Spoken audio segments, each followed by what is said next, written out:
মধ্যে পেঁয়াজ বাটা, আদা বাটা, দই, হলুদ, লঙ্কা, সর্ষের তেল, লেবুর রস দিয়ে ম্যারিনেট করে রেখেছি এর মধ্যে। এটা 5 মিনিট রেখে তারপরে রান্না করব। এই দেবো কড়াই তেল আলুটা ভাজার জন্য। আলুগুলো এক এক করে ছেড়ে দেবো।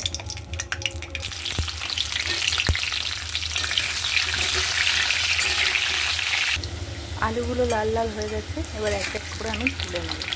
এর মধ্যে একটু জিরে দিয়ে দেবো, তেজপাতা দিয়ে দেবো, পেঁয়াজ কুচনোগুলো দিয়ে দেবো, নেড়ে নেব। পেঁয়াজগুলো লাল হয়ে গেছে, আদা রসুনের পেস্ট দিয়ে দেবো।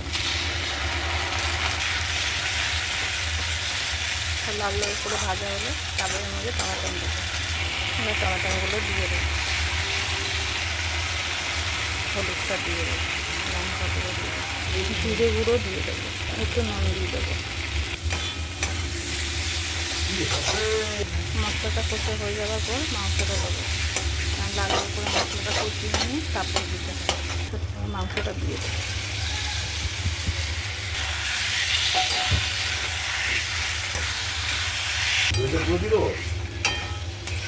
হ্যাঁ, পুরোটা দিয়ে দিবি।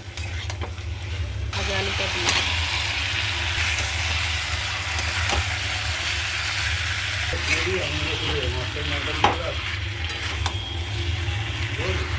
কষা হয়ে গেছে, এবার জলটা দিয়ে দেবো।